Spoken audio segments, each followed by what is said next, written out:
사랑하는 성도 여러분, 오늘 하나님께 주신 이 귀한 말씀을 듣는 여러분들에게 하나님의 평안이 함께 하시기를 간절하게 소망합니다.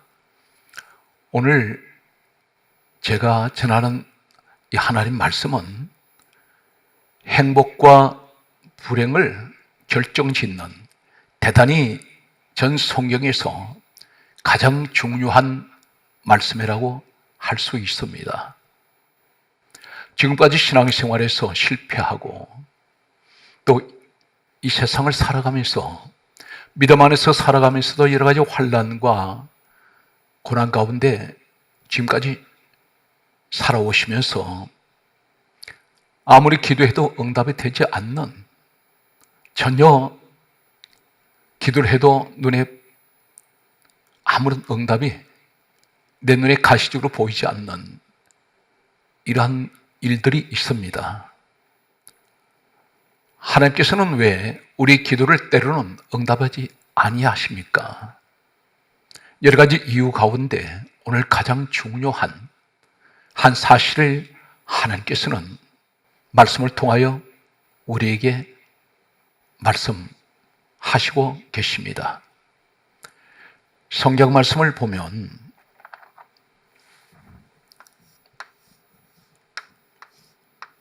출애굽기 20장 4절과 5절 말씀을 보면 하나님께서 3, 4대까지 조상의 죄값을 자손들에게 그 죄값을 물으신다고 하시는 말씀이 있습니다. 출애굽기 20장 4절에서 5절 말씀에 보면 하늘에 있는 것들, 땅에 있는 것들, 땅 아래 물속에 있는 것들의 어떤 형상도 만들지 말고 5절에 말씀하시기를 이 우상들을 만들어서 절을 하거나 섬기면 죄를 갚되 3, 4대까지 이르게 하리라 말씀하셨습니다. 3, 4대까지 우상을 섬긴 이 죄값을 하나님께서는 물으시겠다고 말씀하십니다. 3, 4대라고 할 때 우리가 당대라면 아들, 딸이 2대가 됩니다. 그리고 손자, 손녀가 3대가 됩니다. 4대가 정손자, 정손녀가 되겠습니다. 4대 전에 정손자, 정손녀 쪽에서 보면 4대 전에 그 조상이 우상을 섬긴 것으로 말미암아 그 죄값을 자신들이 받고 있다고 생각할 때 나는 조상을 잘못 만났다고 그렇게 말할 것입니다. 또한 내가 우상을 섬김으로 인해서 훗날에 4대까지 이 죄값이 내려간다면 이 사실을 알게 되었을 때 내가 자손들을 불행하게 만들었다는 오늘 이런 자괴감, 땅을 치고 통곡할 수 있는 그러한 조상들이 있을 것입니다. 성경 말씀을 계속해서 보면 출애굽기 34장 7절과 민수기 14장 18절 말씀에 보면 출애굽기 34장 7절에는 다음과 같은 말씀을 하셨습니다. 아버지의 악행을 자손 3, 4대까지 보응하리라 하셨습니다. 출애굽기 34장 7절에는 아버지의 악행이 있습니다. 아버지 악행은 무엇입니까? 악을 행했다는 것입니다. 악한 일을 했다는 것입니다. 악행을 자손,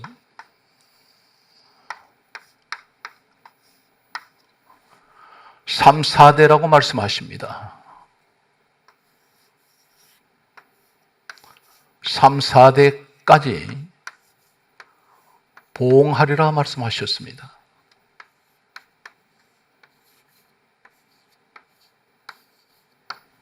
갚으신다는 것입니다.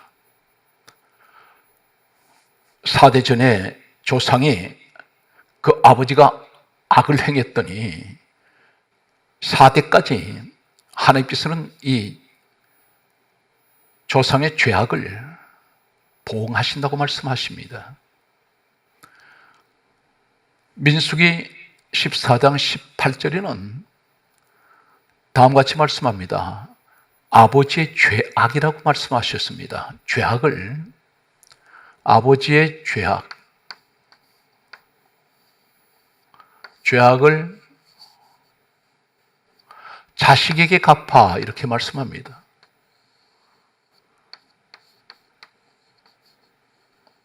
자식에게 갚아.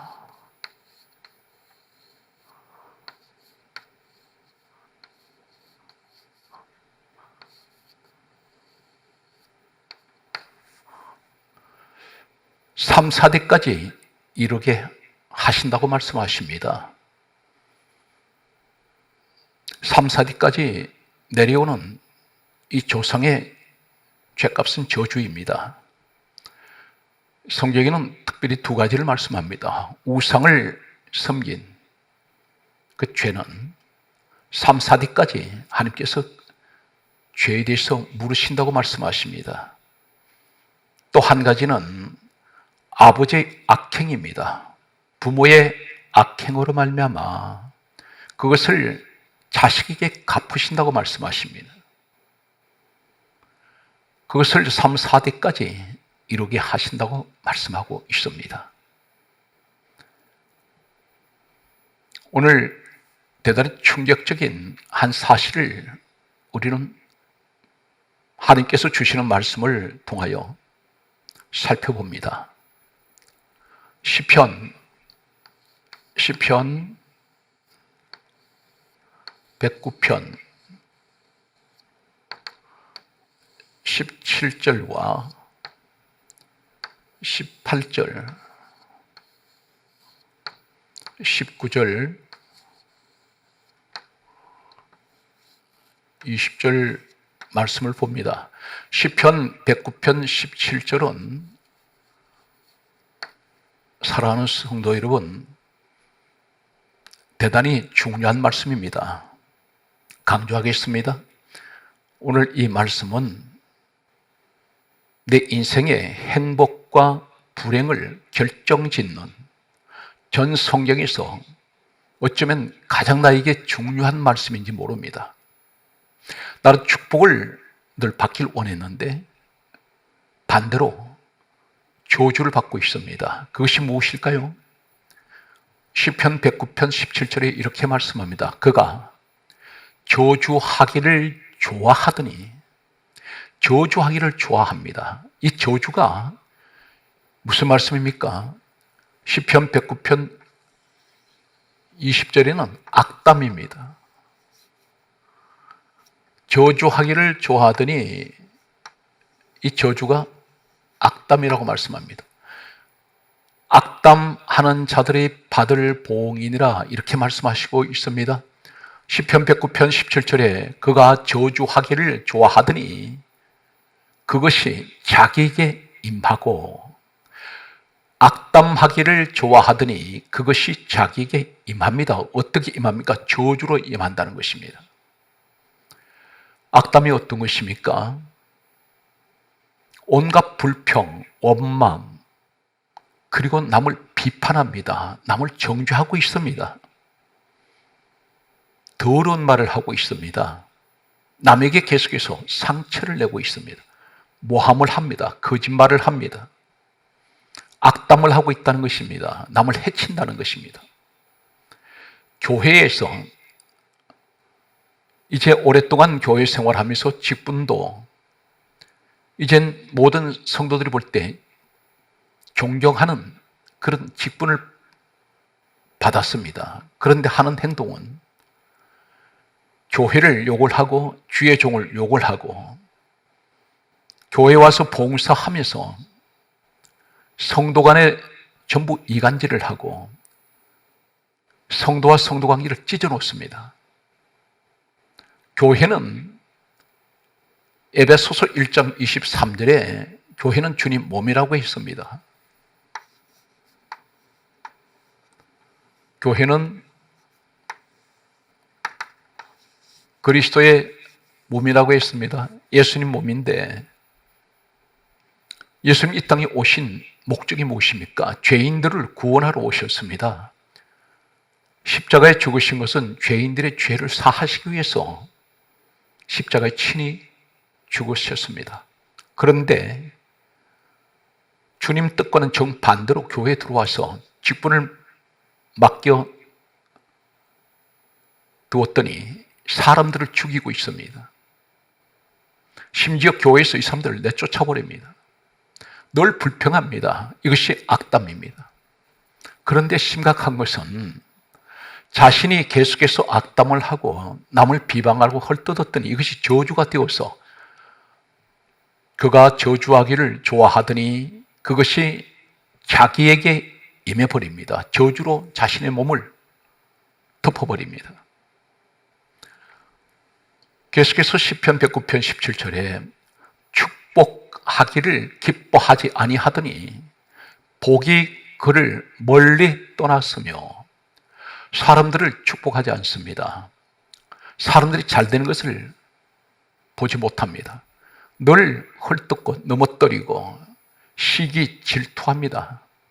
교회에서 앞에서 일하는 사람들을 자신은 일하지 않으면서 다른 사람들이 교회에서 열심히 일하는 거 보면 시기 질투가 납니다. 넘어뜨립니다. 비방을 하게 되고 험담을 하고 사람들에게 이 사람을 중상모략을 하는 사람들이 있습니다. 바로 이 사람들이 교회 안에 영혼 사냥꾼입니다. 성경 말씀은 이렇게 강조합니다. 계속해서 시편 109편 18절의 말씀 보게 되면 저주하기를 옷 입듯 하더니 이렇게 말씀합니다. 옷을 입는 것 같이 저주를 입고 있습니다. 그런데 계속해서 남을 비방하고 헐뜯고 그리고 중상모략하고 교회에서 성도 관계를 전부 찢어낼 때에 성경은 이렇게 강조합니다. 그 저주가 물같이 그 몸 속으로 들어가며 하나님 말씀입니다. 그리고 하시는 말씀이 기름같이 뼛속으로 들어갔나이다 이렇게 말씀합니다. 사랑하는 성도 여러분, 지금까지 우리는 이 사실에 대해서 심각하게 생각하지 않았습니다. 그런데 하나님께서는 깨닫지 못하는 우리에게 대단히 충격적인 말씀을 하셨습니다. 내가 평소에 한마디 한마디 내뱉는 불평하는 소리, 남을 찢어대는 소리, 악담을 하는 이 말이 결국은 나한테로 저주가 되어서 몸속으로 물같이 스며들어오며 기름같이 뼛속으로 이 저주가 들어와 있다는 것입니다. 들어갔나이다 말씀합니다. 우린 지금까지 얼마나 많은 그런 말을 쏟아내었습니까? 하나님께서는 이 악담하는 사람들은 이것이 저주라고 말씀합니다. 자신 스스로 저주를 자청하고 있다는 것입니다. 그것이 몸속으로 들어와 있다는 것입니다. 성경 말씀을 보게 되면 19절에 이렇게 말씀합니다. 저주가 그에게 입는 옷 같고 항상 뛰는 띠와 같게 하소서. 그렇게 말씀합니다. 저주가 입는 옷 같다는 것입니다. 매일같이 우리는 옷을 입습니다. 그런데 잠자리에 들 때는 옷을 벗고 다시 일어날 때는 옷을 다시 입습니다. 이 저주의 옷을 계속 입고 있다는 것입니다. 그것이 바로 뭐냐면 남을 험담하는 것, 악담하는 것을 말합니다. 이것이 결국은 나한테 그것이 저주가 되어서 돌아오고 있다는 것입니다.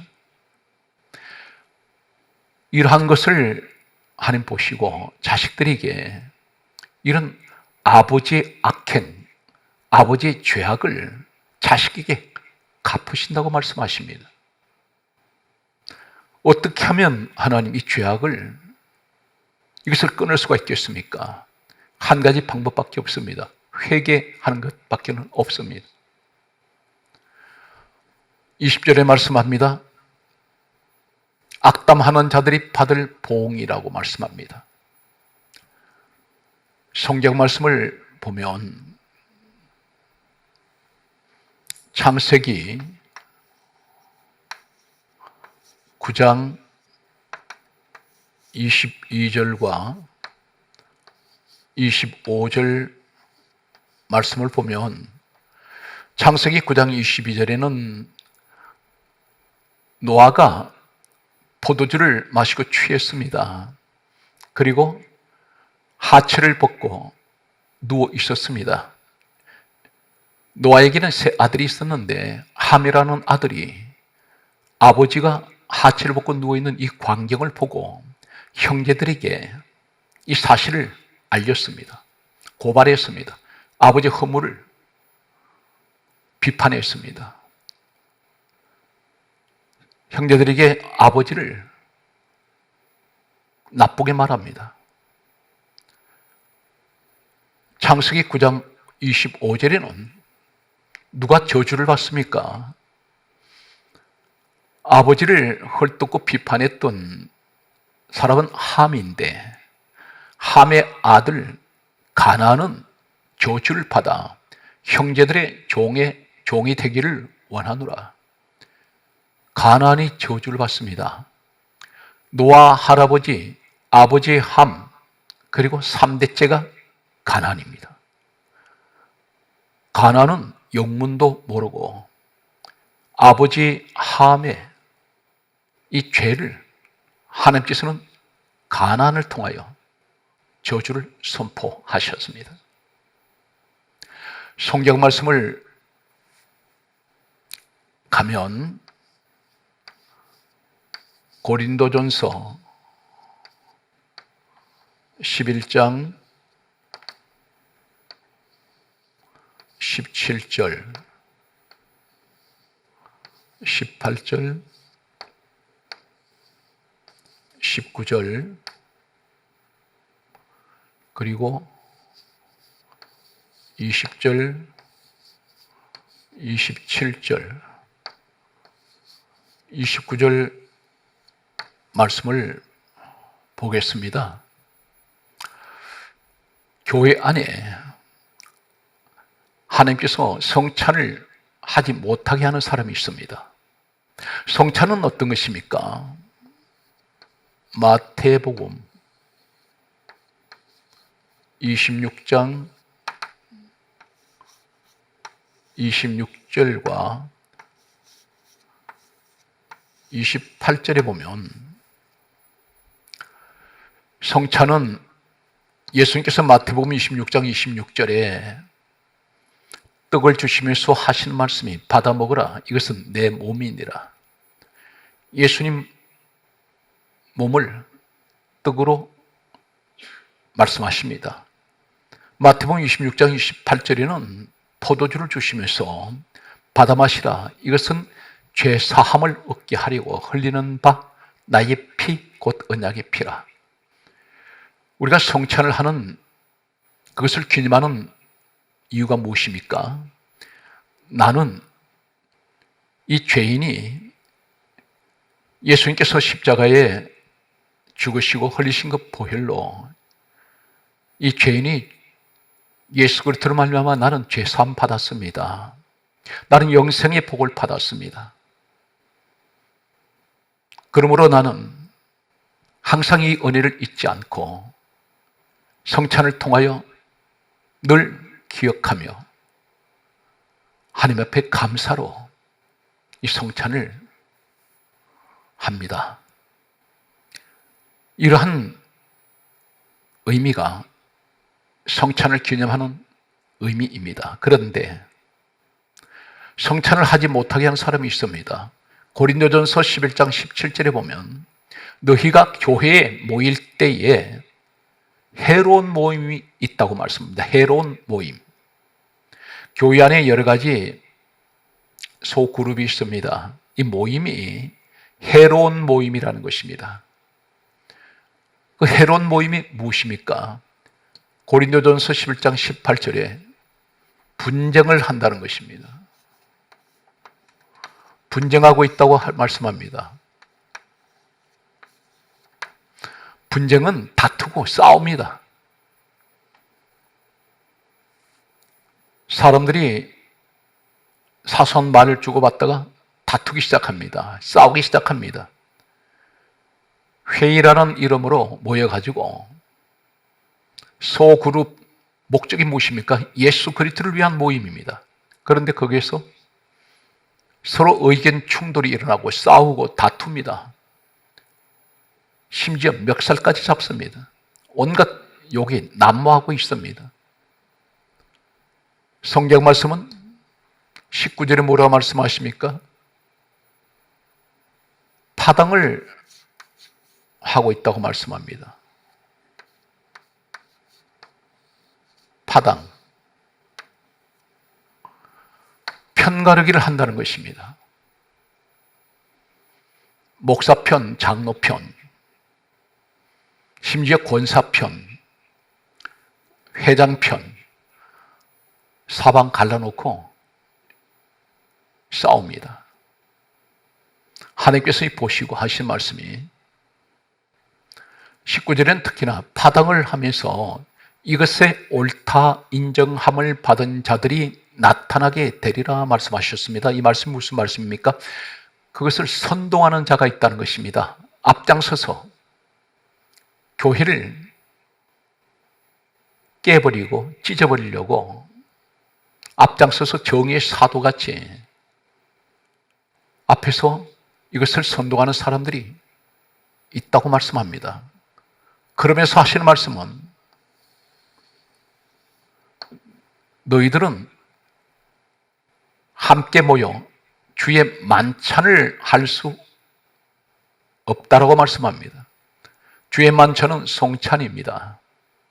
성찬을 해서는 안 된다는 것입니다. 그럼에도 그 사실을 깨닫지도 못하고 회개하지도 아니하고 함부로 떡과 포도주를 먹고 마시면 27절에 뭐라 말씀합니까? 주의 몸과 피에 대하여 죄를 짓는 것이라 했습니다. 죄 사함이 아니라 오히려 죄를 짓고 있습니다. 이것이 성찬죄입니다. 성찬죄는 어떤 것입니까? 교회 분쟁하는 사람들, 파당을 하는 사람들, 모든 교회는 성도는 강단 중심이 되어야 됩니다. 강대상 중심으로 성도들이 하나로 힘을 모아야 됩니다. 그것은 곧 예수 그리스도를 중심으로 교회가 하나가 되어야 됩니다. 그런데 각자가 자기 사람을 만들고 있습니다. 29절의 말씀을 보면 그럼에도 성찬을 하면 자기 죄를 먹고 마시는 것이라 했습니다. 자기 죄를 먹고 마십니다. 이 사람 죄 사함 받은 사람이 아닙니다. 성경 말씀은 대단히 중요한 말씀을 하셨습니다. 예수님께서 친히 말씀하시기를 마태복음 10장 12절과 13절 말씀에 보면 우리 예수님께서 제자들, 주의 종들에게 하시는 말씀이 어느 집에 들어가든지 집에 들어가면서 평안을 빌라 말씀하셨습니다. 평안을 빌라 하셨습니다. 평안을 빌라라는 말씀은 오늘날 목사님들이 사업장 신방이나 또 가정 신방을 하실 때, 또 성도들을 위해서 축복 기도를 해줄 때 평안을 빌라는 말씀입니다. 평안을 빌라는 이 말씀에는 축복입니다. 모든 목사님들이 성도들을 위해서 기도할 때 축복을 기도합니다. 평안을 위해서 기도합니다. 그런데 예수님께서 하시는 말씀이 마태복음 10장 12절에 집에 들어가면서 평안을 빌라, 그리고 하시는 말씀이 대단히 심각한 말씀은 13절에 그 집이 이에 합당하면 너희가 빈 평안이 거기 임할 것이요, 만일 합당하지 아니하면 너희가 빈 평안이 너희에게로 돌아올 것이니라 했습니다. 아무리 주의 종이 축복을 빌어줘도 축복이 내리지 않는 사람이 있습니다. 합당하지 않다는 것입니다. 무엇이 합당하지 않을까요?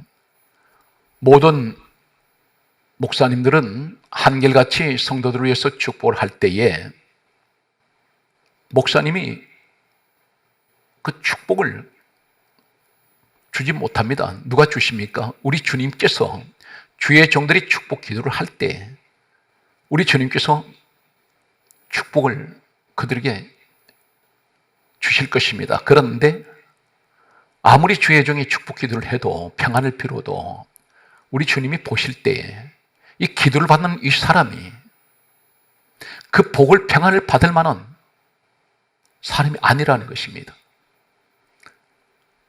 예를 들면 목사님이 이 사람을 위해서 축복 기도를 해주는데 목사님은 이 사람에 대해서 그 속마음을 모릅니다.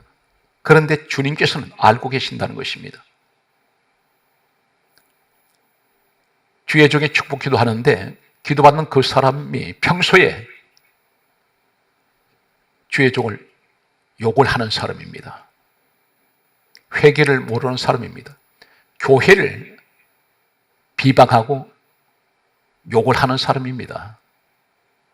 성도들을 실족시키는 사람들입니다. 하나님이 하신 일을 방해하는 사람입니다. 이 사람은 주님 보실 때 합당치 않다는 것입니다. 저는 지금까지 수많은 헤아릴 수 없는 많은 환자들, 그리고 문제를 가지신 분들을 위해서 안수기도를 했습니다.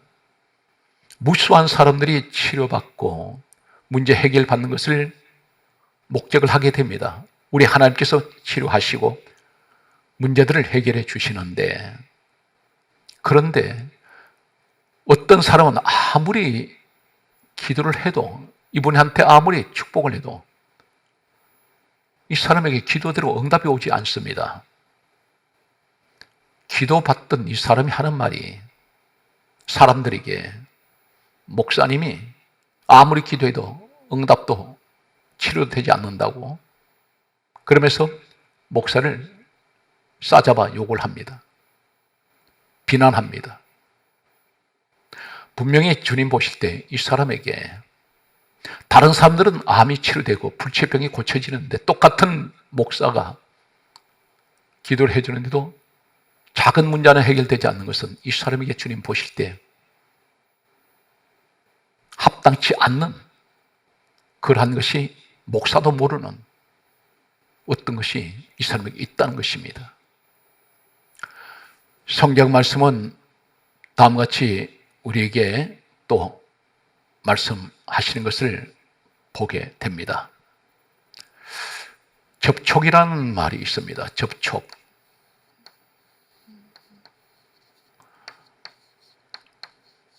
이 접촉이란 말이 어떤 것이냐면, 사랑하는 성도 여러분, 여러분 날마다 누구를 가까이 하십니까? 이 땅에는 두 가지 영이 존재합니다. 성령께서 계시고 하나님의 영이 계시고 마귀 영이 있습니다. 악령이 있습니다. 영은 두 가지입니다. 성령과 악령입니다. 그런데 성령의 사람들과 접촉을 할 때에 어떤 일이 일어날까요? 성령님은 어느 곳이든지 역사하십니다. 성령의 사람들, 마가복음 5장 27절 말씀을 보면 혈루증 여인이 있습니다. 혈루증.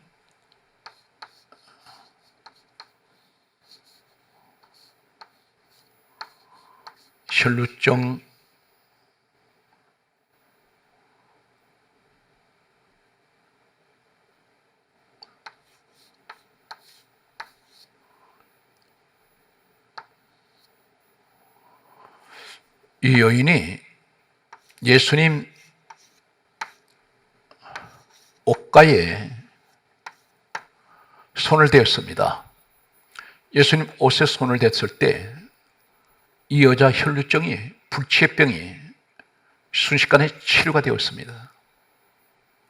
우리 주님은 이 땅에 성령으로 오셔서 성령으로 잉태하시고 성령으로 태어나셨습니다. 그리고 늘 성령과 33세로 이 땅을 떠나시까지 늘 성령과 함께 하셨습니다. 우리 주님의 옷가에 손을 대었더니 혈루증이 치료된 것은 주님 옷자락에도 성령의 능력은 흐르고 있다는 사실입니다. 성경 말씀을 계속 보면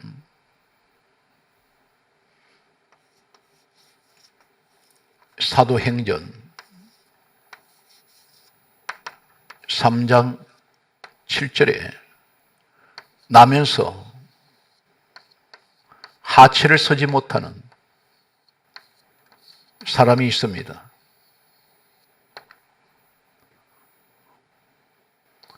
하체를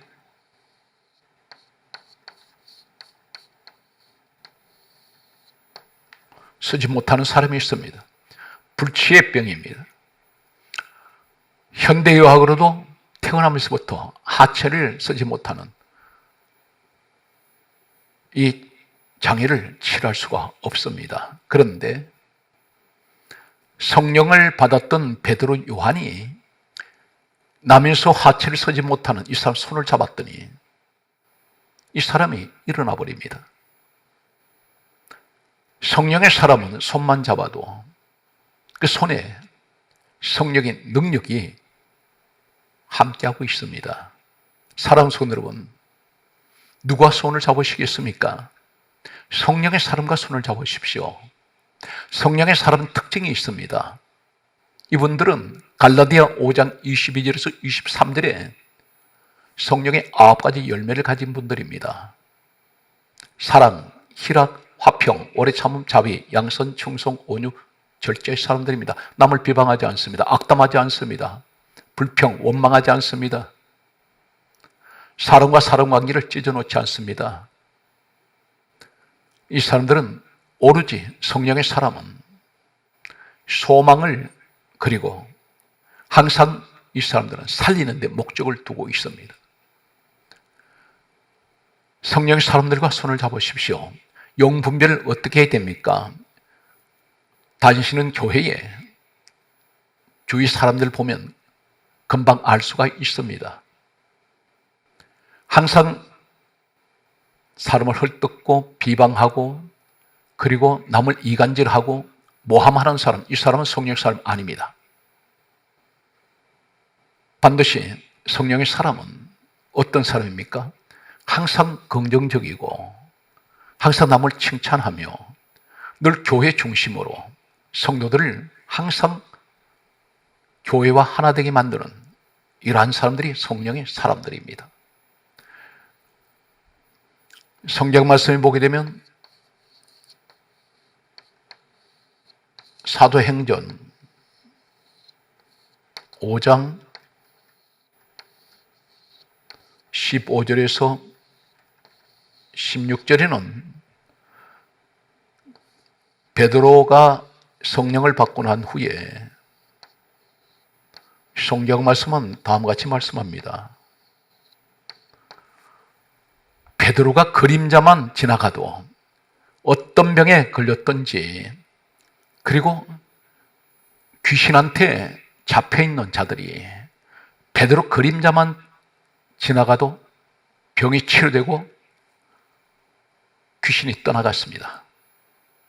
그림자는 생명이 없습니다. 그런데 성령의 사람에게는 그림자에도 성령의 능력이 임하신다는 사실입니다.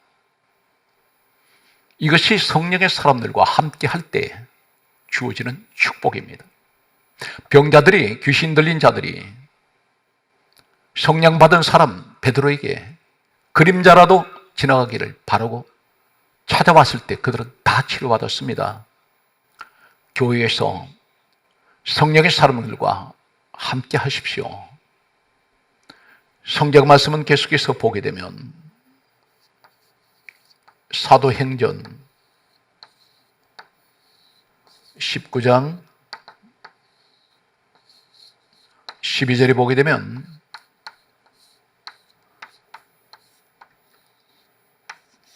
바울이 손수건 앞치마가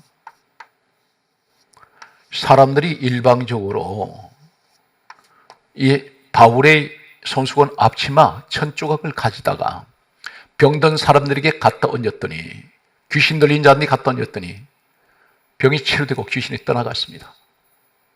오늘 사랑하는 성도 여러분, 이 사실 앞에 우리는 성령의 사람들과 함께하면 그들의 1000조각에도 성령의 능력은 흐르고 있다는 사실입니다. 성경 말씀을 보게 되면 열왕기하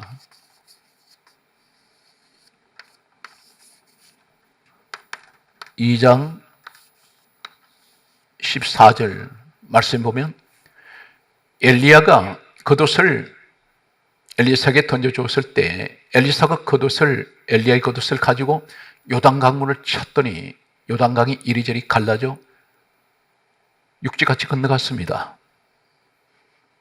엘리야는 성령의 사람입니다. 성령의 사람이 입고 있던 옷에도 성령의 능력은 함께 했습니다. 반대로 악령이 함께하면 어떻게 됩니까? 사무엘상 16장 14절, 사무엘상 28장 7절, 31장 4절, 마가복음 5장 5절, 요한복음 13장 2절, 27절, 마태복음 27장 5절 말씀을 보면 사단이 악한 영이 임할 때 사무엘 시대에 사울 왕이 사무엘상 16장 14절에 악령과 접촉을 했습니다. 악령과 함께할 때 28장 7절에는 신접한 무당을 찾아갑니다. 무당을 좋아합니다. 사무엘상 31장 4절에는 자신의 칼로 스스로 자살하게 됩니다. 마가복음 5장 5절에는 귀신과 접촉했을 때에 이 귀신이 접촉된 이 사람은 돌로 자신 몸을 해치고 있습니다. 자해를 하고 있습니다. 요한복음 13장 2절에 가룟 유다가 마귀와 접촉했을 때에 27절에 사단이 그 속에 들어갑니다. 그리고 마태복음 27장 5절에는 스스로 몸며 자살했습니다. 사단 마귀는 항상 그 결과가 죽이는 것입니다. 성령의 사람을 살리는 것입니다. 오늘 사랑하는 성도 여러분, 우리는 1년에 오늘 3, 4대까지 내려오는 이 저주를 어떻게 하면 끊을 수가 있습니까? 성경은 단 한 가지를 말씀합니다. 사도행전 4장 12절에 다른 이로서는 구원을 얻을 수 없나니 천하 사람 중에 구원을 얻을 만한 이름은 예수 외에는 주신 일이 없습니다. 예수님을 확실하게 믿으십시오. 교회만 다니시는 것이 아니라 확실한 예수 그리스도에 대한 믿음을 가지셔야 됩니다. 그 믿음이 어떤 것입니까? 요한일서 1장 7절에 예수의 피가 우리를 모든 죄에서 깨끗하게 하셨다는 사실을 확신하시고 믿으시기 바랍니다. 예수 그리스도는 내 죄 때문에 돌아가시고 십자가의 고난 당하셨습니다. 3, 4대까지 흐르는 이 가문의 저주는 예수 그리스도의 피로 모든 것이 정결하게 되고 깨끗하게 될 것입니다. 히브리서 9장 12절에 말씀합니다. 예수 그리스도의 피는 영원한 속죄를 이룹니다. 예수 그리스도 안에 들어오는 분들은 영원히 모든 죄가 속죄됩니다. 조상 때로부터 흘러내려오는 이 우상의 저주와 모든 우리의 지었던 조상들의 죄가, 악행이, 죄악이 다 깨끗하게 영원히 속죄가 됩니다. 그러므로 성경이 이렇게 강조합니다. 갈라디아 3장 13절에 그리스도는 우리를 위하여 저주를 받은 바 되사 율법의 저주에서 우리를 속량하셨습니다. 그 죄값을 우리 예수님이 대신 십자가에서 치르셨습니다. 예수 그리스도를 확실하게 믿는 믿음의 사람들, 그들은 구원을 받았습니다. 오늘 또 주님 앞에 감사하며 항상 어느 곳에 가시든지 예수 그리스도를 전가하시고 주의 영광을 나타내시는 이 시대에 찾아보기 드문 대단히 귀한 하나님의 사랑하는 자녀가 되시길 바랍니다. 사랑하는 성도 여러분, 힘들고 어려운 시대를 살아가시는 동안 주님을 따라가시다가 때로는 실망과 절망과 낙심 가운데 주저앉을 때가 있습니다. 그때마다 우리는 히브리서 12장 2절에 믿음의 주여 온전하게 하시는 예수님을 바라보시는 끝까지 승리하시는 사랑하는 성도 여러분 되시기를 주 예수 그리스도 이름으로 축복합니다.